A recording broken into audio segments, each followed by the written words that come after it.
Student, मैं हूँ रीना। आप देख रहे हैं रीना अकेडमी चैनल। आप सभी का मेरे चैनल पर स्वागत है। मैं अपने आज के सेशन में आपके लिए लाई हूँ कक्षा 8 हिंदी व्याकरण का पाठ नंबर 19 यानी लेसन 19, जिसमें आज हम सभी लोग अनेक शब्दों के लिए एक शब्द के बारे में पढ़ेंगे। तो स्टूडेंट, आप सभी अंत तक बने रहे हमारे साथ इस वीडियो में। इस वीडियो के अंत तक आपको इस पाठ से संबंधित संपूर्ण जानकारियां दी जाएंगी। तो आइए हम इस पाठ को पढ़ना और समझना शुरू करते हैं। अनेक शब्दों के लिए एक शब्द, जैसा कि हमारे पाठ का यही नाम है। तो अनेक शब्दों के लिए एक शब्द, इसका अर्थ क्या होता है? जैसे बहुत बड़े बड़े शब्दों को अगर हम लिखते हैं तो उससे हमारा समय व्यर्थ होता है, लेकिन अगर बहुत बड़े शब्दों की जगह हम उसी शब्दों को संक्षिप्त रूप में छोटा करके लिखें तो उन्हीं शब्दों को अनेक शब्दों के लिए एक शब्द हिंदी में कहा जाता है। तो आगे इसमें पढ़ लेते हैं। भाषा को प्रभावशाली तथा लेखन को संक्षिप्त यानी छोटा बनाने के लिए अनेक शब्दों के स्थान पर एक शब्द का प्रयोग किया जाता है। इन्हें वाक्यांशों के लिए एक शब्द भी कहते हैं। अर्थात जैसे भाषा को अगर प्रभावशाली बनाना है, मतलब ऐसा करना है कि हमारे द्वारा लिखी गई जो भाषा है, जो बातें हैं, दूसरे उसको पढ़ के प्रभावित हो जाए और लिखने में हमको बहुत ही कम समय लगे उसको छोटा करके लिखने के लिए, अगर ऐसा हमको करना है तो हमें अनेक शब्दों के लिए एक शब्द का प्रयोग करना होगा। यानी बहुत ज्यादा लिखने के स्थान पर अगर एक शब्द का प्रयोग हम करेंगे तो इससे हमारी जो भाषा होगी, जो लैंग्वेज होगी, वो प्रभावशाली होगी और जो लिखने में भी कम समय लगेगा। और अनेक शब्दों के लिए एक शब्द का दूसरा नाम है वाक्यांशों के लिए एक शब्द। इस तरह से इसके दो नाम हैं, अनेक शब्दों के लिए एक शब्द और वाक्यांशों के लिए एक शब्द। तो यहाँ पे जो है कुछ एग्जाम्पल दिए, उसके द्वारा हम समझ लेते हैं। जिसके नीचे रेखा खींची है, तो इतना लंबा ये अनेक शब्दों के ये अनेक शब्द है जिसके नीचे रेखा खींची है, इसके जो है स्थान पर अगर हम रेखांकित लिख देंगे तो इसका यही अर्थ हो जाएगा। यानी इतना लंबा लिखने की आवश्यकता नहीं है अगर इसके स्थान पर रेखांकित शब्द लिख दिया जाएगा तो इस तरह से इस वाक्य का अर्थ हो गया रेखांकित। तो उपयुक्त वाक्य में रेखांकित वाक्यांश के स्थान पर यदि रेखा जो रंगीन वाक्यांश है, इसके स्थान पर रेखांकित शब्द का प्रयोग किया जाए तो इस वाक्य का इस प्रकार अर्थ होगा कि रेखांकित वाक्य का अर्थ बताओ। यानी जिसके नीचे रेखा खींची है उस वाक्य का अर्थ बताओ। अगर उसके स्थान पर हम रेखांकित शब्द लिख देंगे तो इसका अर्थ हो जाएगा रेखांकित वाक्य का अर्थ बताओ। यानी इतना लंबा लिखने की आवश्यकता नहीं है, इतने से ही इसका अर्थ स्पष्ट हो जाएगा। यानी बहुत ज्यादा लिखने से जो हमारी लैंग्वेज होगी, जो भाषा होगी, वो प्रभावशाली नहीं दिखेगी और पढ़ने वाला भी बोर हो जाएगा। यानी अपने सब जो बातों को, अपने भाव और विचारों को कम से कम शब्दों में लिखना जो है, संक्षिप्त रूप से लिखना ही जो है बहुत अच्छा तरीका होता है। सामने से जो पढ़ने वाला होता है वो बोर भी नहीं होता है और वो प्रभावित भी हो जाता है। तो अगर हमको ऐसा लिखना है तो अनेक शब्दों के लिए इस शब्द का प्रयोग हमें करना ही पड़ेगा। तो इस तरह से पाठ में जो है कुछ जो एग्जाम्पल दिए गए हैं वाक्यांशों के लिए एक शब्द या फिर अनेक शब्दों के लिए एक शब्द का, इसको पढ़ते और समझते हैं। जैसे कि एक शब्द है यानी अनेक शब्द है जिसकी कल्पना न की जा सके, अगर इसके स्थान पर हम लिख देंगे अकल्पनीय तो इसका यही अर्थ हो जाएगा। यानी इतने लंबा लिखने की आवश्यकता नहीं है, बस इतना ही लिखने से काम हो जाएगा। तो ये जो है एक शब्द है, ये अनेक शब्द है। अब नेक्स्ट है जिसके माता पिता संरक्षक न हो, तो इसका हो जाएगा एक शब्द अनाथ। यानी अनाथ के लिए अगर अनेक शब्द देखें तो होगा जिसके माता पिता संरक्षक ना हो, लेकिन अगर अनाथ शब्द लिख देंगे तो इसका यही अर्थ हो जाएगा। अब नेक्स्ट है जो कभी नष्ट ना हो, ये अनेक शब्द के लिए एक शब्द होगा अनश्वर। इतना लंबा लिखने की आवश्यकता नहीं, अगर अनश्वर लिख देंगे तो इसका यही अर्थ होगा। नेक्स्ट है उद्योग से संबंधित, तो इसके लिए इस अनेक शब्द के लिए एक शब्द होगा औद्योगिक। नेक्स्ट है जिसके समान कोई दूसरा ना हो, इस अनेक शब्द के लिए एक शब्द है अद्वितीय। अद्वितीय का अर्थ हो जाएगा जिसके समान कोई दूसरा ना हो। अब नेक्स्ट हमारा शब्द है अनेक शब्द है जो कम खाता हो, इसके लिए एक शब्द है अल्पाहारी। अल्प मतलब होता है कम, आहारी मतलब होता है खाने वाला। इस तरह से अल्पाहारी शब्द का अर्थ हो गया जो कम खाता हो। तो इतना लंबा लिखने की आवश्यकता नहीं, अगर अल्पाहारी लिख देंगे तो इसका यही अर्थ होगा। अब नेक्स्ट हमारा अनेक शब्द है जिस पर विश्वास किया जा सके, इस अनेक शब्द के लिए एक शब्द होगा विश्वसनीय।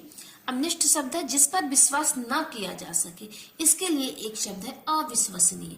तो इस तरह से आप देख सकते हैं कि इतना लंबा लिखने की आवश्यकता नहीं, अगर हम विश्वसनीय और अविश्वसनीय लिख देंगे तो इसका यही अर्थ होगा। अब नेक्स्ट हमारा अनेक शब्द है जिसका निर्णय न हुआ हो, इसके लिए एक शब्द अनिर्णित। तो इस तरह से अनिर्णित लिख देने से इसका यही अर्थ होगा। नेक्स्ट है ऊपर कहा गया, इसके लिए एक शब्द है उपर्युक्त। अब नेक्स्ट है जिस पर उपकार किया गया हो, इसके लिए एक शब्द है उपकृत, यानी उपकृत का अर्थ होगा जिस पर उपकार किया गया। उस तरह से इतना लंबा लिखने की आवश्यकता नहीं है, अगर उपकृत लिख देंगे तो इसका यही अर्थ होगा। नेक्स्ट है जिसमें दया ना हो, इसके लिए एक शब्द है निर्दयी। नेक्स्ट अनेक शब्द है जिसका कोई शत्रु ना हो, इसके लिए एक शब्द है अजात शत्रु। नेक्स्ट शब्द है जो अनुकरण करने योग्य हो, इसके लिए एक शब्द है अनुकरणीय, यानी अनुकरणीय का अर्थ होगा जो अनुकरण करने योग्य हो। अब नेक्स्ट शब्द है जिसकी पत्नी मर गई हो, इस अनेक शब्द के लिए एक शब्द होगा विधुर। जिसका पति मर गया हो, इस अनेक शब्द के लिए एक शब्द होगा विधवा, यानी इन दोनों शब्दों का जो है यही अर्थ होगा।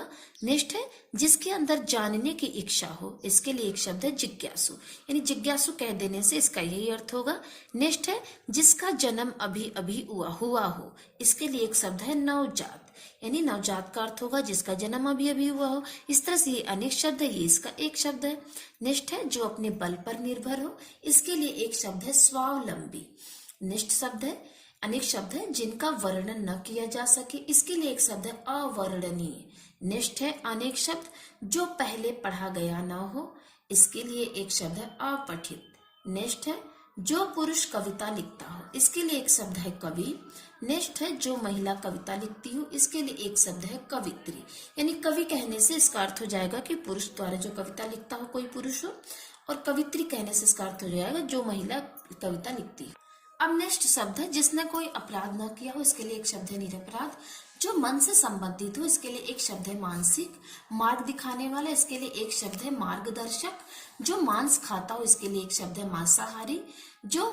जिस भोजन में मांस न हो उसको कहते हैं निरामिष, और जिस भोजन में मांस हो उसको कहते हैं शामिष। जो पापियों को पवित्र करता हो, उसके लिए एक शब्द है पतित पावन। जो ईश्वर में विश्वास रखता हो, इसके लिए एक शब्द है आस्तिक, यानी जो ईश्वर को मानता है उसको आस्तिक कहते हैं, और जो ईश्वर को नहीं मानता अर्थात ईश्वर में विश्वास नहीं रखता उसको कहते हैं नास्तिक।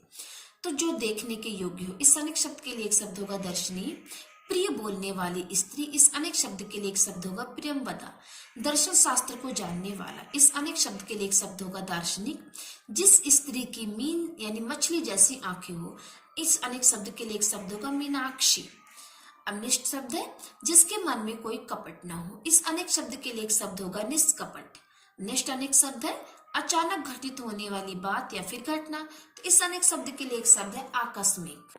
अब नेक्स्ट शब्द है नई चीज की खोज करने वाला, इस अनेक शब्द के लिए एक शब्द होगा आविष्कारक। शरण में आया हुआ, इस अनेक शब्द के लिए एक शब्द होगा शरणागत। जिसके धर्म में निष्ठा हो, इस अनेक शब्द के लिए एक शब्द होगा धर्मनिष्ठ। बिना वेतन के काम करने वाला, इस अनेक शब्द के लिए एक शब्द होगा अवैतनिक। आलोचना करने वाला, इस अनेक शब्द के लिए एक शब्द है आलोचक। वह निरंतर प्रयत्नशील रहे, इस अनेक शब्द के लिए एक शब्द होगा कर्मठ।